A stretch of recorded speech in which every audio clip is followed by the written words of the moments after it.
इसका जो front visor है ये मतलब थोड़े टाइम बाद जो है आवाज़ करने लग जाता है। बाकी दूसरी चीज़ जो है कंपनी ने जो इसमें बेल्ट दिया गया है वो पूरी तरीके से कवर नहीं है। अब यहाँ से देखो ये बेल्ट आपको यहाँ पे दिख रहा है, तो अब क्या गाड़ी ऐसी गंदी होती है, इस पर कीचड़ उड़ता है तो साथ में बेल्ट भी गंदा होता है और फिर क्या इसका बेल्ट जो है अपना आवाज़ भी करने लग जाता है, तो वो एक इसमें इशू है। बाकी इसका मेंटेनेंस वैसे तो देखा जाए तो कुछ ज़्यादा नहीं है, बाकी जो गाड़ी के पार्ट्स है वो थोड़े एक्सपेंसिव अपने रहते हैं। आप इसका कुछ भी सामान लेने जाओगे तो महंगा ही आएगा। जैसा मैंने आपको बताया कि यार बॉडी गार्ड इसका 3,500 रुपये का है, लेडी फुटरेस्ट भी जो है इसमें कंपनी साथ में नहीं देती है, तो भी अपने को अलग से 2,500 रुपये का इसमें परचेज करना पड़ता है। कोई सी भी गाड़ी में फुल फेस हेलमेट इतनी आसानी से अच्छा, इसमें रखा हुआ है हेलमेट? हाँ यार, कौन सी भी स्कूटर में नहीं आता। इतना डीप आपको कोई सी में भी नहीं मिलेगा। और वेरिएंट भी मुझे ये सबसे अच्छा इसलिए लगता है क्योंकि आप इससे ऊपर वाला लोगे 3.7 का, तो उसमें सिर्फ आपको 20 किलोमीटर की रेंज ज़्यादा अपनी मिलने वाली है। उसके पैसे भी सिर्फ 20-30 हज़ार रुपये अपने ज़्यादा हैं। और एक तो क्या फास्ट चार्जिंग गाड़ी सपोर्ट अपनी करती है, तो बढ़िया अपन कहीं भी इसको चार्ज लगा सकते हैं। तो ये सिर्फ 1750 रुपये की है, कोई देख के बोल ही नहीं सकता है कि ये इतनी सस्ती है। भाई आप भी अगर एक ईवी स्कूटर लेने का प्लान कर रहे हो ना यार, इतने सारे ऑप्शन है। कोई बोलता है एथर बढ़िया है, कोई बोलता है iQube बढ़िया है, कुछ लोग तो भाई ओला की भी तारीफ करते हैं, साथ ही में हीरो विडा भी आ जाती है, चेतक भी आ जाती है। तो आदमी कंफ्यूज हो चुका है कि यार एक्चुअल में 1.5-2 लाख रुपए में बिगाड़ूंगा तो कौन सी स्कूटर में डालना चाहिए। आज हमारे साथ फ्रेम में है एथर रिस्टा का बेस मॉडल S, जो कि 2.9 किलोवाट आवर के बैटरी पैक के साथ आता है।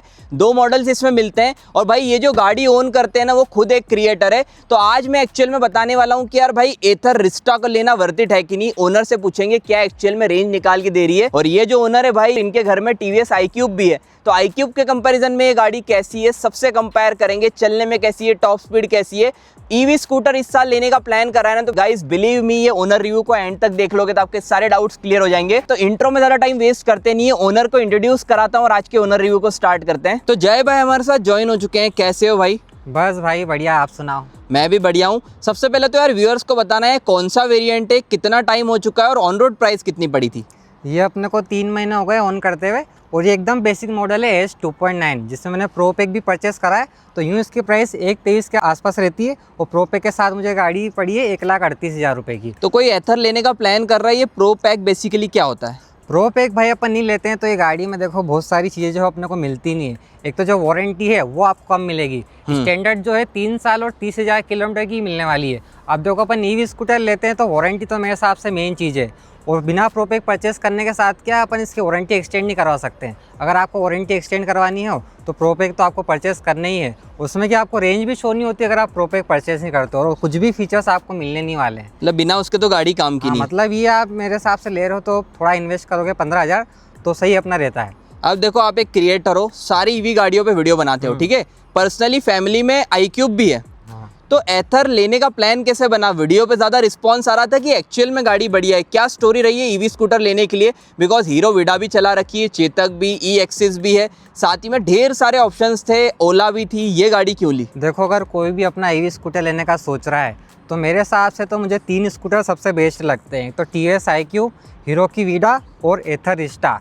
अब iQube मैंने इसलिए नहीं ली क्योंकि मेरे पास पहले से मैं उसको 2 साल से चला रहा हूँ, तो मैंने सोचा कुछ नया अपन ट्राई करते हैं। तो फिर मेरे दिमाग में 2 गाड़ियाँ थी, एक तो अपनी रिस्टा और विडा मैंने इसलिए नहीं ली क्योंकि यार उसकी जो बिल्ड क्वालिटी है वो मुझे इतनी कुछ खास अपनी लगती नहीं है। मतलब उसमें थोड़ा सा मज़ा अपना आता नहीं, हालांकि वो इससे सस्ती है, पर मैंने फिर भी अपनी एथर रिस्टा ही ली क्योंकि यार इसको चलाने में जो मज़ा है, इसको जो फील है वो आपको कोई से भी दूसरे ईवी स्कूटर में मिलेगा नहीं। इस गाड़ी की जो प्रेजेंस है, जो इसका स्ट्रक्चर है, काफ़ी बड़ा सा अपने को फील देता है। मतलब कोई सा भी स्कूटर इतना बड़ा नहीं है, तो इसको चलाने का क्या एक अपना अलग ही मज़ा है। और ये क्या बेल्ट वाला सिस्टम ही है, हालांकि विडा में भी वही है, तो उसका बेल्ट भी जो साउंड वो काफ़ी अच्छी करता है, ऐसा थोड़ा रॉकेट जैसी अपना करता है। मतलब वही है कि जो इस गाड़ी को चलाने की वाइब है ना, वो कोई से दूसरे स्कूटर में मुझे लगी नहीं, इसलिए मैंने अपनी एथर रिस्टा ही परचेज़ करी थी। iQube फैमिली में, iQube में कोई ऐसी दिक्कत तो आई नहीं? अभी जैसे उसमें मैंने उसको 2 साल में 36,000 किलोमीटर चला दिया, तो एक बार जो उसकी एक बैटरी है वो रिप्लेस हो चुकी है वारंटी में, फ्री में हो चुकी है। हाँ। तो मतलब कहीं ना कहीं रिलायबिलिटी से रिलेटेड एथर ज़्यादा आगे है। हाँ, अब इसमें क्या ये लोग क्लेम भी करते हैं कि हमारी बैटरी चलती भी ज़्यादा है, उसमें सेल सिस्टम वगैरह अपना आता है। बाई चांस फ्यूचर में अपने 2-4 सेल ख़त्म होए तो वो अपन चेंज करा लो, ऐसा पूरा बैटरी का इसमें चेंज होने का सिस्टम रहता नहीं है इसमें। तो चलो, मतलब कहीं ना कहीं सोच समझ के ये गाड़ी लिए। हाँ। अब कुल मिला के भाई बता दो, आदमी को जानना यही है कि यार गाड़ी रेंज कितना देगी, चार्ज करने जाएंगे कितने पैसे लगने वाले हैं और कितना टाइम लगने वाला है, और फास्ट चार्जिंग स्टेशंस भी इनके हैं। तो ये सारा सीन एक बार व्यूअर्स को डिटेल में समझा देना। सबसे पहले भाई अपन रेंज की बात करते हैं। अब इसमें सर्टिफाइड रेंज जो है वो आपको 123 की अपनी मिलती है। पर पर्सनली मैंने गाड़ी का रेंज टेस्ट भी कराया, सिंगल मैंने राइड करा था 50 की स्पीड में, तो इसमें 105 किलोमीटर की रेंज अपनी दे देती। और आप विद पिलियन इसको राइड करते हो तो फिर 10 से 15% जो है इसकी रेंज ड्रॉप हो जाती है। जैसे अगर गाड़ी का वेट अपना 120-130 किलो है पिलियन को मिला के, तो फिर ये आपको 85-90 के आसपास रेंज देने वाली है। और अगर गाड़ी पर 150-160 किलो वजन हो जाता है पिलियन के साथ, तो फिर इसकी रेंज काफ़ी ड्रॉप हो जाती है, मतलब 80 के आसपास, उससे कम भी आपको ये दे सकती है। अब ईवी गाड़ी में देखो ऐसा ही, जितना इस गाड़ी पर वेट रहेगा उतनी इसकी रेंज तो ड्रॉप अपनी होने ही वाली है।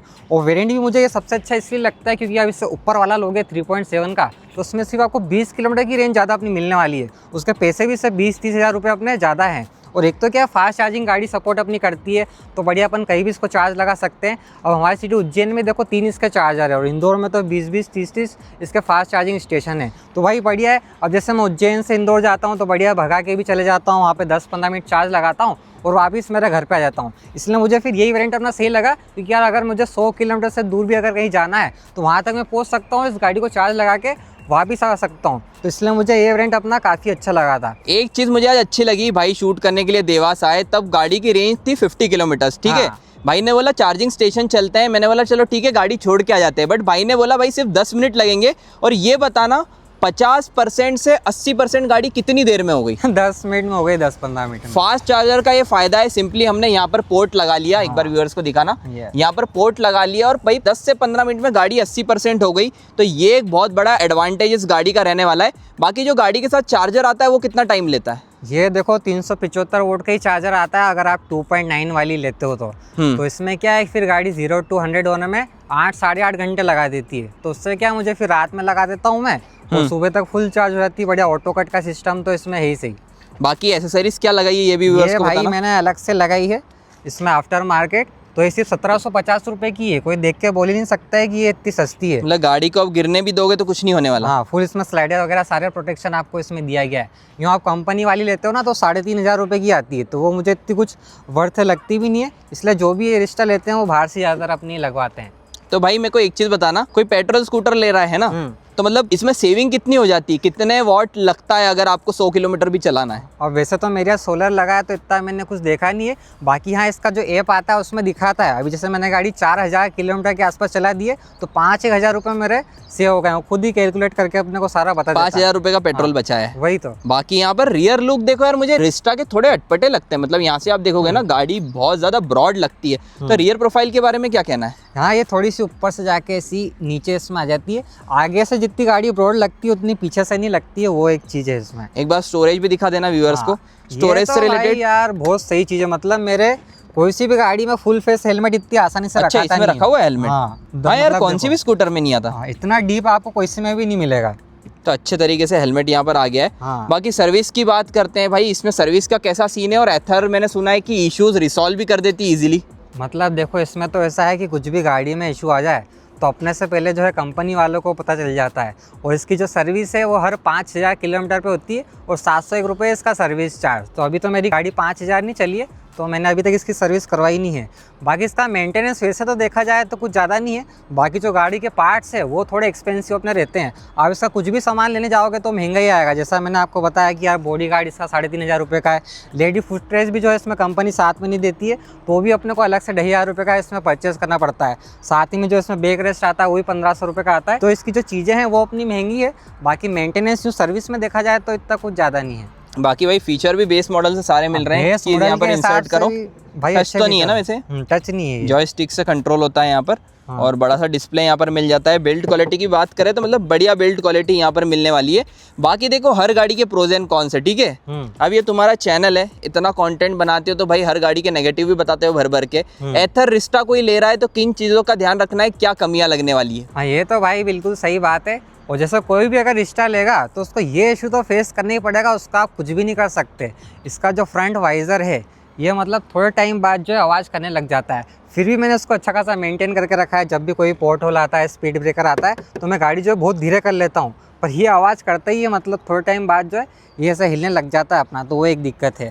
बाकी दूसरी चीज़ जो है कंपनी ने जो इसमें बेल्ट दिया गया है वो पूरी तरीके से कवर नहीं है। अब यहाँ से देखो, ये बेल्ट आपको यहाँ पे दिख रहा है, तो अब क्या गाड़ी ऐसी गंदी होती है, इस पर कीचड़ उड़ता है तो साथ ही में बेल्ट भी गंदा होता है, और फिर क्या इसका बेल्ट जो है अपना आवाज़ भी करने लग जाता है, तो वो एक इसमें इशू है। तो कंपनी को क्या है, पूरी तरीके से इसमें प्रोटेक्शन दे देना चाहिए। अभी जैसे न्यू वो भी आई ई एक्सेस, तो उसमें पूरी तरीके से उन्होंने बेल्ट अपना कवर करके रखा है, तो ये आवाज़ का कोई इशू ही नहीं। बस यही है, इसमें बहुत सारे लोगों से आप सुनोगे तो बेल्ट का तो अपना बोलेंगे इसे। और फिर तो क्या, एक जो इसका स्मार्ट इको मोड है, अब जैसे कोई भी अपना फ्लाईओवर आता है तो गाड़ी चढ़ती है ना फ्लाईओवर पर, स्पीड जो है वो बहुत कम अपनी हो जाती है। वैसे इसके स्मार्ट इको मोड में आपको 50-60 तक की स्पीड मिलती है, और फ्लाईओवर पर ये गाड़ी चलती है ना तो फिर इसकी स्पीड जो है बहुत कम हो जाती है। अब मेरे घर वालों ने बोला है कि यार हमसे फ्लाईओवर चढ़ाते हैं तो एकदम से गाड़ी दम नहीं बढ़ती, ये नहीं होती है, तो वो एक दिक्कत है। आपको फ्लाईओवर चढ़ाना है ना तो फिर दूसरा मोड लगाना पड़ता है, और फिर दूसरा मोड लगाने में भी देखो इसमें थोड़ा वो है, अब इन्हें क्या बटन ऐसा नहीं दे रखा है, अब ऐसा स्लाइड अपने को करना पड़ता है। तो कई बार क्या ऐसा स्लाइड अपने से एकदम से अपना होता नहीं है, इसलिए इसमें सिर्फ बटन दबाने से अगर मोड चेंज हो जाता तो ज़्यादा अपना कन्वीनियंट अपना रहता। बाकी ओवरऑल गाड़ी चलने में कैसी लगती है? ओवरऑल तो भाई गाड़ी चलने में एक नंबर है। चलाने का एक्सपीरियंस तो मैंने आपको बता दिया कि यार इस गाड़ी जैसा किसी दूसरी में आपको मिलेगा नहीं, और कंफर्ट में तो यार इस गाड़ी का कोई भी तोड़ नहीं है। इतनी बड़ी सीट आपको कोई से भी ईवी स्कूटर में देखने को मिलेगी नहीं, और जो सीटिंग पोस्चर है वो भी काफ़ी अच्छा रहता है। हर कोई मतलब ये गाड़ी को कंफर्टेबल तरीके से अपना चलाने वाला है। फैमिली पॉइंट ऑफ व्यू से मेल फीमेल दोनों चला सकते हैं। फैमिली के लिए तो बेस्ट है, मतलब ये गाड़ी आप घर पे दिखाते हो तो उनको तो पहली नज़र में ही पसंद अपनी आ जाती है। अब देखो यार, कोई भी 1.5 लाख रुपए डालना चाह रहा है, मतलब देखो 1.5 लाख से नीचे तो आना नहीं है, 1,40,000 जैसा कि हमने बात करी। ऑनलाइन भी आपको हालांकि ये स्कूटर मिल जाएगा, मे बी और बेस्ट प्राइस में मिल जाए। तो यार भाई, किन लोगों को लेना चाहिए, और सच में ये गाड़ी लेने के बाद उनका कुछ फ़ायदा होगा क्या? फ़ायदा तो है भाई। देखो, अगर आप डेली सिटी में राइड करते हो तो फिर तो आपके लिए बेस्ट है। मतलब 100 किलोमीटर की रेंज है, जिनकी भी रनिंग देखो रोज़ 50-60 से ऊपर है, उनके लिए तो ईवी स्कूटर बहुत बेस्ट अपना हो जाता है। अब जैसा कि भाई मेरे सिर्फ 3 महीने होने वाले हैं, उसमें मेरी गाड़ी जो है 4000 के आसपास अपनी चल गई है, तो उसमें यार मैंने इतने पैसे अपने सेव कर लिए। ये आप देखो लगभग 5000 का पेट्रोल अपना बच गया है। और डेली सिटी कम्यूट में तो यार अपने को नॉर्मल गाड़ी अपनी लगती है, तो उसमें अगर अपनी ईवी हो जाए तो एकदम मजे अपने हो जाते हैं। ओवरऑल ये गाड़ी लेकर सेटिस्फाई हो? फुल सेटिस्फाई है भाई। ऑलराइट गाइज, आज के ओनर से ये वीडियो को एंड करते हैं। आई होप आपके सारे डाउट्स क्लियर हो गए होंगे। थैंक यू जय भाई अपना जेन्युइन एक्सपीरियंस शेयर करने के लिए। भाई का चैनल भी है, एथर से रिलेटेड ढेर सारा कंटेंट डाल रखा है, तो आप अगर कौन सी भी ईवी स्कूटर लेने का प्लान कर रहे हो, इसे चेकआउट कर लेना। चैनल को सारी वीडियोस मिल जाएगी। बाकी वीडियो यहाँ तक देखी हो, अच्छी लगी हो तो यार लाइक करना, चैनल को सब्सक्राइब कर लेना। सो मिलते हैं एक इंटरेस्टिंग कॉन्टेंट के साथ।